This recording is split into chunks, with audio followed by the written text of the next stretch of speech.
Hey guys, happy Monday, Damon. How are things, man? Awesome, Kurt. What Doing a well. beautiful weekend. No football this weekend. We got Super Bowl coming up, so not everybody could go out and actually do something without watching football. Yep. Skiing, hiking, wherever you're at, whatever you're doing. So, guys, today we are absolutely honored. We are blessed. We are privileged to have our dear friend Jeanette Stevens. Jeanette, happy Monday. How are you today? Happy Monday, Kurt. Happy Monday, Damon. I'm happy to be here. It's a great weekend. I'm an Olympic fan, so Nice. although there wasn't much football, there was the Olympics. So Yes. Thank you. Thank you for covering my back, Jeanette. What did you watch? What were some highlights for you? figure skating, alpine skiing, free jumping. I absolutely love it. And I'm Yeah. really waiting for the Jamaican bobsled team to Nice. make their debut. So this is going to be an exciting Olympics. Yeah. That's awesome. Of course, the Jamaican bobsled. That was a great movie. Came out, I think, in the Yeah. 90s with John Candy. That was, Yeah. I mean, even the 80s. I don't remember back in mine and Damon's days. So, the Olympics is full charge. I have a daughter that's a figure skater, so we love watching the figure skating. The skiing's been absolutely awesome. So yeah, we might have to get a little little USA chant going here before Yeah. we start the program. Seriously, right? So, Jeanette, you are doing a ton, super exciting work that you're working on. So you're with GENEDGE, okay? Yeah. GENEDGE is the MEP, the Manufacturing Extension Partnership of the great state of Virginia. And you're the marketing and outreach manager, I believe, if I'm not mistaken. So you're right in the front row seats of cool, exciting things going on with manufacturing. For anybody out there that's not familiar with this MEP thing that we're speaking of, could you please share with the folks, what is the MEP network? Absolutely. So the MEP network, or like you stated, the Manufacturing Extension Partnership, works with NIST. And what we do is there are MEP centers all across the country. And it's specifically to help small and medium manufacturers in each location to basically innovate, compete, and grow. And the way we do that is through resources, through projects, development, funding where needed, all sorts of partnerships and alliances through education, educational companies, different government agencies. So really a network to help manufacturers get from point A to point B. So if you're thinking like a small business owner has, the SBA, the small business development agencies, manufacturers have MEPs. Great analogy. And our dear friend Ray Zagano, he's in Chicago. He's super. He works closely with IMEC, the Illinois MEP. So Ray, happy Monday to you, my friend. Welcome to the program. So yeah, the MEP network, Manufacturing Extension Partnerships. There's one in all 50 states. Plus, I know we planted one in Puerto Rico as well. And so, if you are a manufacturer and you're like, man, I don't know about this, we strongly encourage you, invite you, welcome you. Reach out to your local MEP. The resources are amazing, what they provide. And in Jeanette's, we're going to take a deep dive in a little bit of what's going on at the MEP network. But Jeanette, what I'd love to do is share a little bit on your background. Now, I know guys, connect with Jeanette on LinkedIn. Man, your superpowers are off the charts. You are, you deliver a unique marketing initiative for your clients, for folks that you're working with. You're HubSpot certified. And I'd love for you to share a little bit about Google Digital Garage. But let's hear, I know you have your MBA. Share your story, your journey, and how you got to the MEP. Absolutely. So really, my journey started in New York City. I'm a Bronx girl, born and raised in New York City. I started my career at Yahoo. So I started at Yahoo Hot Jobs, and back then it was called online advertising. So I was really on the cusp of what is now digital marketing and what is now the new marketing space. And it was a really, really great time. It's really where I got my feet wet, so to speak, into innovation and tech and where search was going to go. I got to meet a phenomenal group of people. And the way we learned at Yahoo was, you didn't necessarily have to have all of the skills, but you had to be willing to learn. So we would literally take classes in between, our normal daily activities. And a lot of those skills that I learned, search activities, Google keywords, SEO, all of that stuff, HTML, I was able to carry throughout my career. And it's really where I got that love for marketing, not just the creative aspect, but the technical aspect, everything that goes behind the scenes with marketing. And so my trajectory, and you can see that on my LinkedIn profile, is kind of unusual because I do start at Yahoo in New York City, and then I'm here in Virginia. So I moved to Virginia and I started working in logistics, and I did that for a number of years, but always at the client level. So even when I was at Yahoo, even though that was more marketing and tech, I still worked on the client level. So building account relationships, retaining account relationships, upselling account relationships. And I did that. I found that with the foundations that I had, I was able to move into different industries. So I started in tech, moved to logistics, worked on my own for a little while. I owned a small business called iSimplyAssist, where I helped small and medium businesses here in Virginia. And then on to GENEDGE, which is a manufacturing company. And then actually I did do finance. So I was able to move to different industries with the foundational background that I had, but my love was always in marketing. I never forgot those roots that I started at Yahoo. It pretty much carried on. Even when I was working in, the logistics industry, I was still helping people with SEO and website development on the side, because those are just things that I've always loved to do. So I found that, I was able to carry all of that on, and with the love of not just doing marketing, but really helping clients to achieve their end goal. Because at the end of the day, I've always been able to utilize those skills to help clients, or even as a volunteer aspect, just to help a company get from point A to point B with the skills that I have. So that kind of led me to GENEDGE, and all the amazing work that they're doing. Right. Well, and your wide variety of background allows you to really take an overarching look at it from a GENEDGE standpoint now and help these manufacturers, because a lot of what they need is really just they need someone that understands the big picture so they can go, okay, what's next? Right. What really should our path look like, and what's next? And that's, your background just lends itself so well to that. That's cool. Thank you. Yeah, and Ray Zagano drops a nice comment here, Jeanette. He says, man, with that background, you could pretty much do anything you want, exclamation point. And I agree. And guys, if you're just chiming in, we're here with Jeanette Stevens. She's with GENEDGE, the Virginia Manufacturing Extension Partnership. Please connect with Jeanette. Check out the GENEDGE website. Awesome website. They have an incredible dynamic team. And as you're listening to this conversation, guys, this is just a taste of what goes on with the amount of talent and skills behind the scenes at the MEP network. And I know a lot of manufacturers we work with, they're like, what is it? What is this MEP? They can't help me. Scott Shine, your teammate, we had the honor and privilege. We interviewed Scott last summer.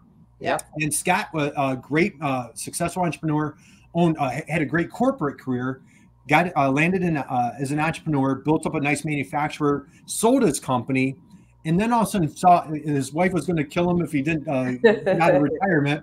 He ends up at GENEDGE, and on our interview, Damon, remember, he goes, you know what? I wish I knew the MEP when I owned my manufacturing operation.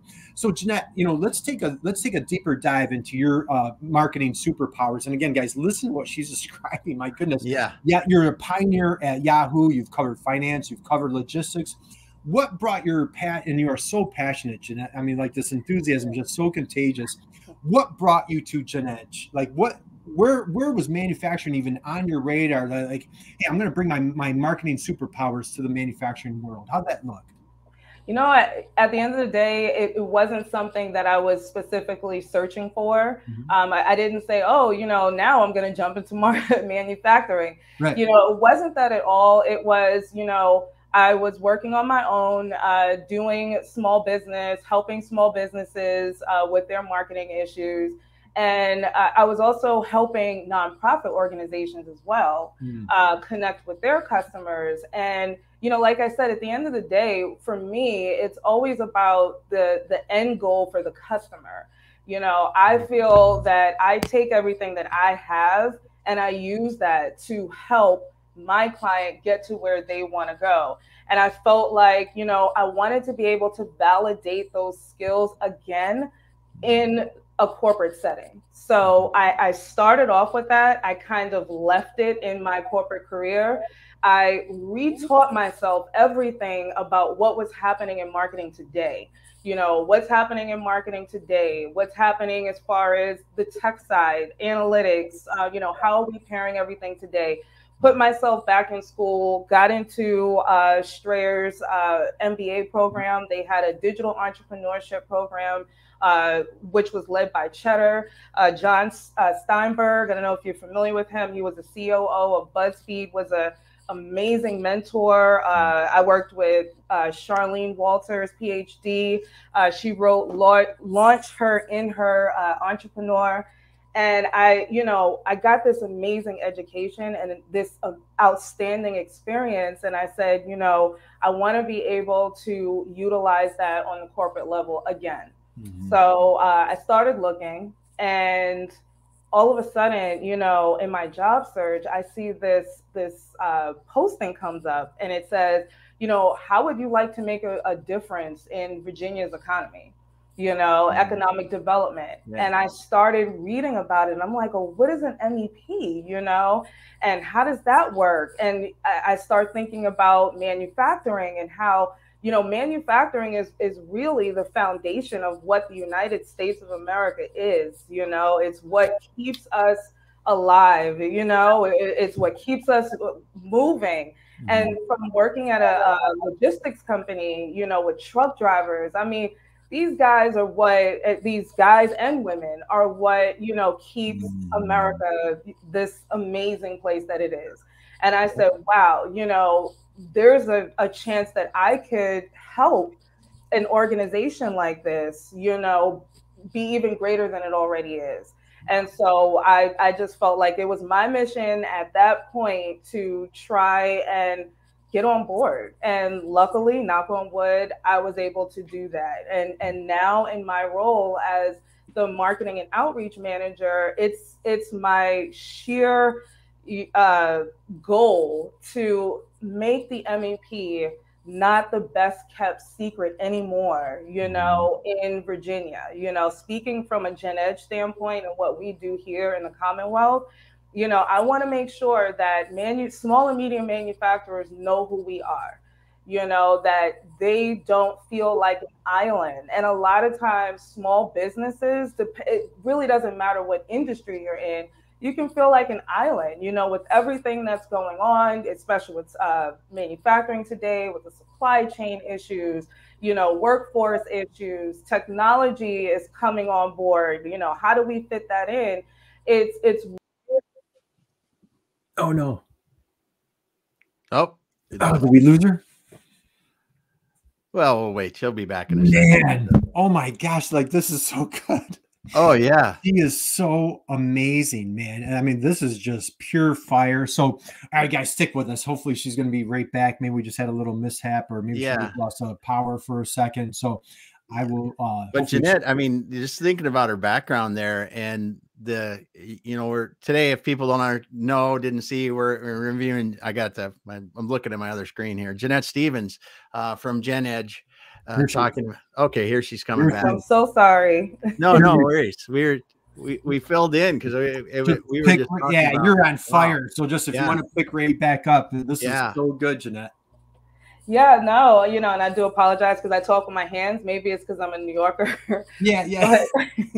And I clicked something, but you know, that's basically it. You know, it's really the fact that I think it's important not for me to just work somewhere, you know, and to just do something, but I wanted to make a difference. You know, I wanted to make a difference, and manufacturing makes a difference. You know, we have to make sure that it's strong, and we have to make sure that it's powerful in every way that we can. And GENEDGE is right there doing that, and all the other MEPs throughout the states. You know, that's what we're doing, and it's my job to make sure that this isn't the best kept secret. Everybody needs to know about this. If you're a manufacturer out there, you need to know that, you know, GENEDGE and other MEPs exist. Yeah. Jeanette, so quick question. What this is just a random question. I'm just kind of grabbing in thin air. What was your GPA at Strayer by any chance? It was a 4.0. A 4.0. So yes. Damon, yeah, like we really can't be on the same stage with No. Yeah, we were close, Damon. We were close. We missed by a couple points, I think. Couple, we were like 2-0 or something. But anyway, so 4.0 MBA. Yeah. Look at this passion. Look at this expertise. Look at this experience that Jeanette brings to the MEP network. And again, guys, you know, Jeanette, you're off the charts. Every MEP around the country, this is what you're facing, guys. And I love what. Let's uncover a couple of things you just said, and then we're going to take it a little bit further. So many entrepreneurs are in a silo. They're on their own. They're dealing with labor shortage, supply chain issues. You know, if I had hair, I'd be ripping it out, right? So they are totally stressed, and they can fall on a trusted resource, a trusted guide like your team at GENEDGE, at the MEP, regardless of what state you're in, and like, you know, sit down and have a nice cohesive conversation about help me with some of these challenges. What expertise do you face? So let's talk a little bit about your marketing acumen. So it's going to be a twofold question, but I want to start with, how is your approach with GENEDGE? How do you help them stop being the best kept secret? I know you're aggressive on LinkedIn, Twitter. When you came into, and you just started last year, right? Was it in the fall that you started? May. I started in May. Almost okay. So when you started in May, talk about like your process when you came into GENEDGE. Like, what's been working? What are some, like, you don't talk the talk, you're walking the walk. What are some of the practices that you're putting in place? So a lot of the practices that I'm putting in place is really understanding how to develop a brand, and not just develop a brand, but tell a story about that brand. So I start off with, you know, really understanding who the company is, you know, really understanding who GENEDGE is, what their mission is, what their vision is, and taking that and creating a story over time with my branding and with the messaging. So I want to take visitors on a journey, you know, it's really understanding what the needs of our audiences, you know, what are they facing, and how can I connect that with what we have to offer on our side, because you don't want to just generalize what we can do. What I'd like to do is make sure that the communication is relevant to their needs and also valuable, you know. So it's really taking a more customer-centric approach to the marketing process. And in each campaign that I launch, you know, there's a strategy behind that. You know, it's really a lot of planning. So I bring a lot of that to the role. You know, spending time in my previous positions, you know, creating proposals and really thinking about, you know, how I'm going to develop this funnel, and, you know, really taking it from that point A to point B point. I did want to also inject that while I was at Strayer, I did interview for Entrepreneur Elevator Pitch. I went to California with a few other students, and that experience really taught me how to develop an MVP, you know. And even though I'm not necessarily developing an MVP, a lot of the basic foundational ideas behind that, I use that in the campaigning process, you know. And when I'm thinking about, you know, how I'm going to deliver the message to the audience.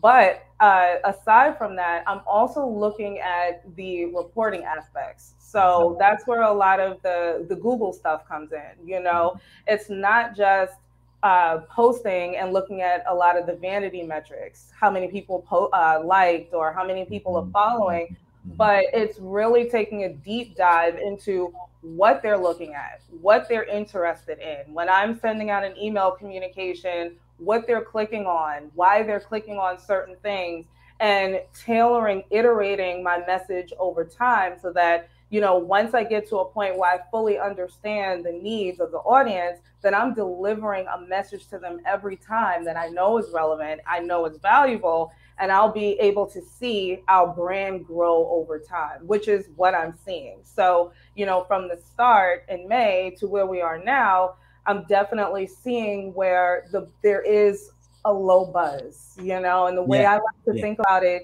is a puzzle piece. You know, I always start off every marketing challenge as a broken puzzle. And I'm putting together all the pieces by, you know, looking at the data, putting out the information, developing the strategy, having the conversations, and then putting those puzzle pieces together. So there's a low buzz. We're getting there, but that's kind of my process in a nutshell. Man, wow, God, that's awesome. This is so good. So, all right. So let's keep this party rolling here, Jeanette. Share with everybody. Okay, somebody knocks on the door at GENEDGE. Let's talk about the menu a little bit. You know, continuous improvement, ISO. Let's take a deep dive. So I'm a manufacturer. Boy, you've really caught my attention. You had me at hello. Let's go a little bit further. Share with some of the talent. You know, we mentioned Scott. I know you. She's no longer there, but you and I are connected through our dear friend April Schmidt. Yeah. You know, Mike Levy. You guys have an incredible, talented team. Talk a little bit about what's on the menu at GENEDGE when somebody knocks on your door. Yeah, so to reiterate your point, we have an amazing team, you know, of individuals with so much background and experience. We have Nathan Sable, who is the IT cybersecurity practice manager. We have Cheryl Carrico, who is right now the program manager for the retooling program that we have at GENEDGE, you know, for small and medium manufacturers that are pivoting into critical supply chain sectors. We have Dean Young, who's the director of industrial engineering. I mean, the list goes on, you know, and these are the individuals that you as a small or medium manufacturer can come into contact with for assistance, you know? So, I mean, when it comes to strategy and marketing and IT and, you know, compliance, you name it, if it has something to do with manufacturing and getting you to a point of being able to solve some of those issues that you're having, we have someone in-house that can help with that, so. Right. Absolutely. Very powerful tools, resources. And again, so, you know, we have the honor and privilege. We've worked with a number of MEPs around the country. And what's great, like we work with some different reps where like the running tagline is, we want to work relentlessly that you don't pay for our services. So they do a great job of like, you know, ears to the ground on like what grants are out there, what programming, what funding opportunities are for manufacturers, whether robotics, automation, you mentioned cybersecurity. A lot of, I know a number of your folks are veterans. I think Tony, I believe, is a veteran on your team. So, you know, again, great talent, folks of integrity, and deeply passionate to moving the needle for manufacturers. So, Jeanette, let's keep our marketing hat on again, because we have the marketing guru on the stage today. So, share a little bit. Say, you know, I don't know if you noticed, Damon and I are no longer youngest guys on the planet, right, Damon? So we're digital immigrants, you know. So when you're if you are talking with a manufacturer or you know, and they're a little bit, you know, say digital resistant, if you will, I'll say that politely, right? What advice do you have for manufacturers on, you know, why should they get into digital? How could they get into digital? Stop being that best kept secret. Kind of walk us through a little bit on how, for like us digital immigrants in manufacturing, how could we take that strategy and get that approach cooking?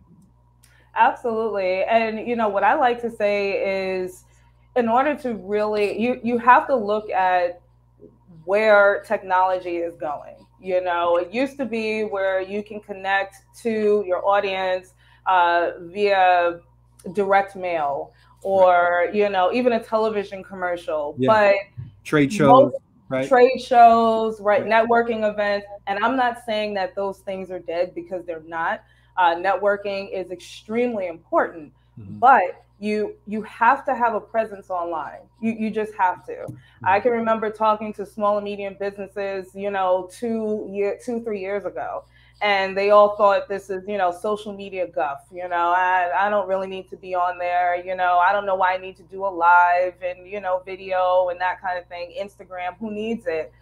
But then COVID-19 happens, unfortunately. And the pandemic showed us that if you didn't have some sort of digital footprint, you were almost lost, because now you had to try and find a way from the beginning, from scratch, to connect with an audience that's already been online, and you have to try to build this, whole entire presence from point A.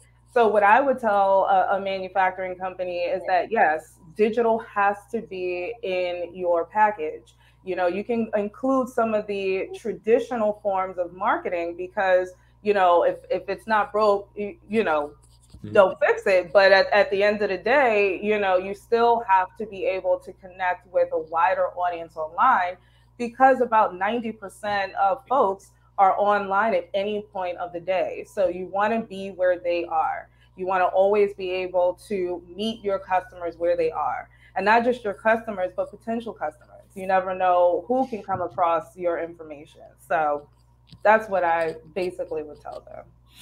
Well, that is fantastic, though. That is great tips, great advice. So again, marketing, digital, that digital footprint is no longer a nice to have. It's a must to have. It's a must. It's a must to have. Yeah. And again, you're doing a great job. I see you all over the place. We've become fast friends on LinkedIn. I see you on Twitter, so on and so forth. Now, another thing that we love talking about, so Damon and I were blessed. We do these fun interviews. We meet amazing people. We had the manufacturing millennial on our program on Friday, and he did an amazing job in kind of preaching on why the millennial generation needs to get on into manufacturing, and also why the older generation needs to accept and embrace the millennial generation. So let's go into like diversity, millennials. What are you seeing as far as like what are you seeing as far as diversity goes in manufacturing? What advice do you have for manufacturers to help create a more diverse workforce? What I would say, I would take a broad stroke approach and say that outside of diversity, you need people. And you have to be able to look at the entire talent pool.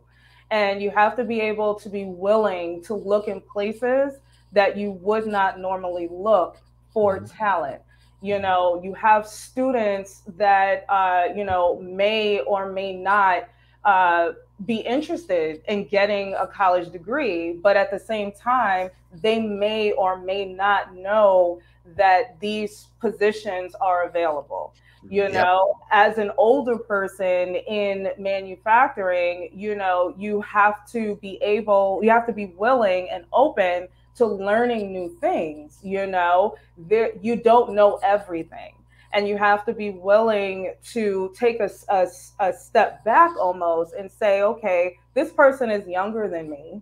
And so I'm older than they are, but they are saying things that I've never heard before, or they're saying things that sound interesting, and be willing to open up that connection and that conversation, and kind of, take down some of the traditional, I'm older, I'm senior, and you can't tell me anything, hat, and say, I'm willing to learn, And so I think that for everything, as far as, diversity, as far as the different generations, the generational gaps, it's a learning opportunity. And I think that, companies should be willing on a grand scale, to open themselves up to learning, learning about different diverse candidates, where they're coming from.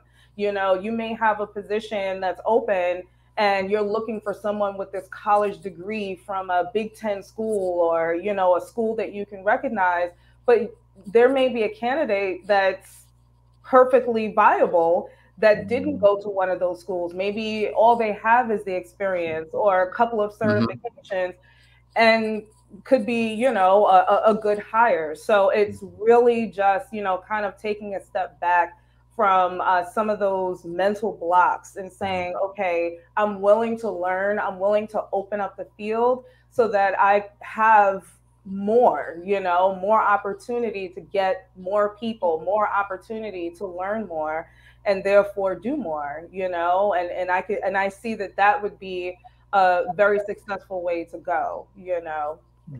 Oh man, I absolutely love this. And the thing is, when you look at our country, you know, I know, you know, we have challenges. We don't always agree on everything, but our country has such a competitive advantage. We are the only melting pot on the planet. Yes. And our diversity, if we could flip the script and make, not if, when we make our diversity a stronger competitive advantage, we're all in this together. And like, you know, we can be just, not can be, we have been, we are, and we're going to continue to be just a dominant, prominent force in manufacturing because of our diversity. It is such an advantage that we need to take just full throttle on, and just, again, keep working together on this process and bring new ideas, new concepts, understand, you know, different culture, different so on and so forth to lend this. So Jeanette, that was phenomenal. Thank you for that answer. Let me, I'm going to flip the script on you a little bit. Yeah. You're talking to a group of high school kids. They're thinking about college. School's not for me. You know, they don't realize, like, hey, there's welding, there's CNC, they could, there's tech, there's computer jobs, there are accounting jobs, there's engineering jobs. There's so many amazing opportunities in manufacturing. Share, what message would you give to a bunch of high school kids that are kind of soul searching or looking for a career? What would you share as far as manufacturing goes? I would tell them that, you know, not only everything that you just said as far as open positions and open availability in manufacturing, but I would really speak to what they would be doing in manufacturing and as a manufacturer, and how, like, I would really talk to them about, you know, how valuable their position would be, not just to the company, but to the entire country. You know, you're not just making cogs and wheels and, you know, bending things into, you know, a circle shape or anything. But what you're doing is you're helping to keep this economy, this country running and competitive and innovative. And you're really at the ground floor of all of that. And within the manufacturing sphere, there are so many opportunities. So you're not just staying in one particular field and doing one thing. You can learn so many different aspects of manufacturing, depending on where you are, no matter where you are, you know, and helping to do some amazing things. You know, you could end up welding in an aerospace company. And, you know, 10, 15 years from now, you could be helping to actually build an airplane, you know, and taking that, or jet, you know, anything. So what I would tell them is that the skies are the limit. This is something that is available to you. And you don't necessarily have to take a traditional journey to get there. You know, you can go in with the skills that you have and continue to build upon them and be someplace, you know, totally different than you were when you initially walked through the door. So you can take it from high school all the way to where you want it to be. But at the end of the day, you're doing something very, very important, not just for the company, but to the entire country and economy at large. You know, you're keeping us competitive, you're keeping us moving. So it's a great thing. And I would tell them to really consider that, you know, really think about that. Yeah, that's incredible. You said it so well. Moment of silence, guys. Yeah. It's lunchtime in the Eastern time zone. We're going to just kind of savor this moment with Jeanette. That was just drop the mic moment right there. What? Oh my God, Jeanette, that was so good. All right. I find myself speechless on occasion here, Damon. You know, like, you know, when you hear a speech like this. So, all right, here's what we want to, I want to be mindful of your time, Jeanette. I know you're super busy. I'll just interject one thing. Please. You said it, Jeanette. These people, these kids can come out of high school. They have, first of all, our educational system, I'm going to rant for 10 seconds, has done a disservice to manufacturing and teaching these kids that there are jobs that they can have wonderful careers, that they can come out of high school and go into manufacturing. They can go into a technical career, technical school for 1 year, 2 years. There's on the job training where they can learn things and then generate these careers that provide very awesome lifestyles, but we just need them to understand. And like you said, they can make stuff for SpaceX, for airplanes. They can make stuff for the cars that go down the road. It's just a myriad of things they can do and build wonderful careers around it. And it's so funny because a lot of them are learning these skills secondhand, and they don't even realize that they have them. You see the kids with the AR, VR headsets, and they're flying drones, and they're doing all these cool things, and they have no idea that they could take skills like that and they could actually utilize them or hone those skills in a manufacturing setting. So it's just like you said, Damon, it's really from the school level a disservice because they don't know that this exists, and that brings us really back to GENEDGE and other MEP centers, and how what we're doing, the partnerships that we have, the alliances that we're building is so important because it's going to help build that information and build that brand and help them understand that, hey, I don't just have to do this, but I can also be a manufacturer and be just as important. Man, okay. Our friend Mark Hill, who's in Chicago, says, yes, yes, yes. So many opportunities in manufacturing for young people these days. Many of them who could never afford to even get into a hoity-toity university. Lots of bright young people out there who would be much better off in an apprenticeship in a manufacturer, going to college, coming out with 25 to 100 grand in debt. Mark, amen, brother. We agree with you 100%. Tons of opportunities. And however, let's throw on the kids in college. Guys, you get to college, you get your accounting degree, you get your technical degree, you get an entrepreneurship degree, logistics, whatever you get, engineering. There's enormous opportunities in manufacturing for our educated folks. It's for everybody. We need to throw away the collar concept. No more blue collar, no more white collar. It's where Americans making great products. Jeanette, last question for you of the day. Sure. What is your inspiration? Who inspires you? You brought the heat today. You dropped the mic multiple times. You are just you are truly a gift. You are a blessing to the MEP network. And I'll stop on this. Let's, guys, if you missed any of this, please go back and listen to this. Jeanette came into the MEP network and treated it as a cause. She treated it as a cause to make a difference.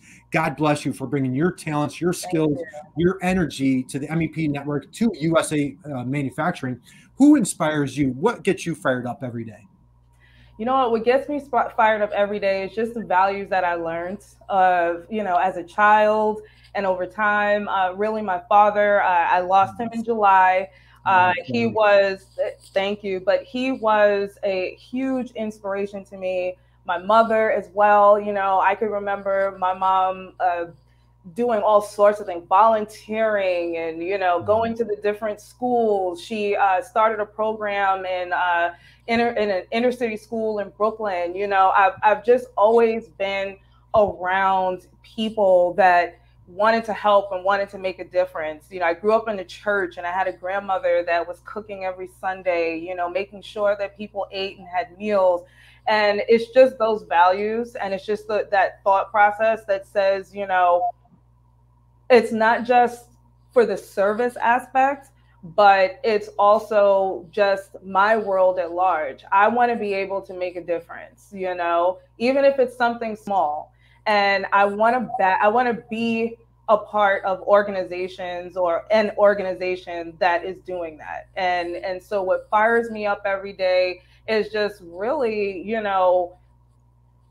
the excitement that I see with my fellow coworkers. I see how hard everybody works. I see how much they put into everything that they do. I see Bill leading this, organization of amazing people that, every day work really hard to make sure that small and medium manufacturers in the Commonwealth know that they are not an island, that an MEP exists, that we exist, and we exist to help them continue and exist. And that fires me up every day. That excites me. Man, how about All right, on three. How about a little USA chant for the Olympics, for the MEP Yes. Network? You ready? 1, 2, 3. USA. USA. USA. So, guys, this man, Jeanette, gosh, this was so good, man. Thank you. Thank you. Thank you. Thank you. So again, guys, please connect with Jeanette Stevens.